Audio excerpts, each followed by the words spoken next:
দিন তার আপনজনরা বলবে দেরি আর করা যাবে না, লাশটারে তাড়াতাড়ি কবরে শোয়া দাও, পচন ধরবে। যেদিন বলা হবে অমুক মাইয়েতের লাশের জানাজা অমুক সময় হবে, যেদিন তার জন্য গোটা পৃথিবী অন্ধকার, আল্লাহর রাসূল বলেন যেদিন তাকে কবরে শোয়া দেওয়া হবে, ওই দিন ওই অন্ধকার কবরের ভিতরে সূরা মুলুক তাকে আলোকিত করে কবরের ভিতরে প্রশান্তি দান করবে। অন্ধকার ঘরটা আল্লাহ তাআলা আলোকিত করে দিবে সূরা মুলুক।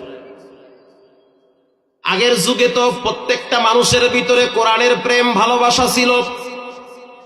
হিন্দুরাও কোরআনকে সম্মান করত। মসজিদ দেখলে মাথায় কাপড় দিয়ে একটু দূরত্ব বজায় রেখে চলে যেত। আর এমন একটা যুগে বসবাস করি, জুমার দিনেও দেখি মুসলমানের বাচ্চা মসজিদের সামনে দিয়া নামাজের টাইমে হিন্দি গান বাজাইতে বাজাইতে বাড়ি যায়। কথা কন না কেন? একটা সময় আমরা এমন ভাবে পার করছি, ফজরের নামাজের সময় মসজিদ থেকে কোরআনের আওয়াজ আসতো, আবার মানুষের ঘর থেকেও কোরআনের আওয়াজ আসতো।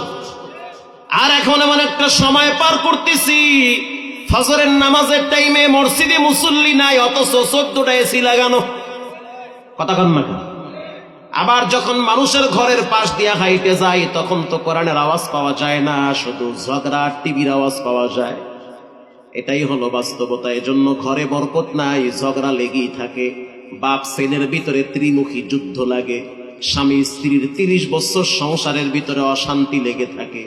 অন্যতম একটি কারণ, যেই ঘরের ভিতরে কোরআন তেলাওয়াত হয় না, ওই ঘরে আল্লাহর রহমত থাকে না, শয়তান দখল করে সেই ঘরটা।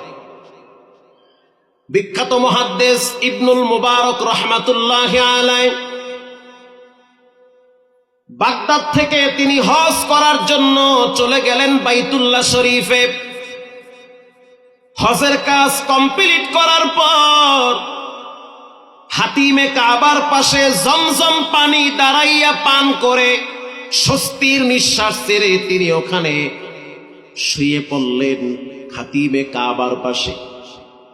ঘুমানোর পরে কিছুক্ষণ পর যখন তার ঘুম ভেঙে গেল, তাকায় দেখতেছে অধিকাংশ মানুষ হজের কাজ কমপ্লিট করে যার যার মতো বাড়ির দিকে চলে যাচ্ছে, কিন্তু মাকামে ইব্রাহিমের পাশে একজন ব্যক্তি চাদর মুড়া দিয়া শুয়ে আছে। আব্দুল্লাহ বিন মুবারক রাহমাতুল্লাহি আলাইহি তিনি একজন বিখ্যাত মুহাদ্দিস ছিলেন, যার কিতাব না পড়লে মানুষ মাওলানাই হতে পারে না। আল্লাহু আকবার। তদানীন্তন সময় বাগদাদে তার একটা মাদ্রাসা ছিল। ওই মাদ্রাসার পাশেই ছিল বাদশাহ হারুন আর রশিদের বিশাল বড় রাজপ্রাসাদ। আর আব্দুল্লাহ বিন মুবারকের মাদ্রাসার ছাত্র সংখ্যা ছিল প্রায় 80,000। আল্লাহু আকবার। আগের যুগে বুড়ারাও মাদ্রাসায় পড়তো। 25, 30, 26 বছরের যুবক আর টুবক নাই, সবাই মাদ্রাসায় যাইতো। কোরআন শিক্ষা করে মরা লাগবে, এই টেন্ডেন্সি, এই চিন্তা চেতনা তাদের মাথায় থাকে। আব্দুল্লাহ বিন মুবারক এবার ওই ব্যক্তির কাছে গিয়ে দাঁড়ায় সালাম দিল, আসসালামু আলাইকুম ইয়া আখি, ও আমার ভাই, আল্লাহর পক্ষ থেকে আপনার উপরে শান্তি বর্ষণ হোক। আল্লাহু আকবার। কিন্তু ওই ব্যক্তি তো চাদর মুড়া দেওয়া, বুঝার কায়দা নাই ভিতরে পুরুষ না মহিলা, বুড়া না জুয়ান, বুঝার কোনো উপায় ছিল না। এবার ভিতর থেকে আওয়াজ আসলো, সালামু কাওলাম মির রাব্বির রহিম।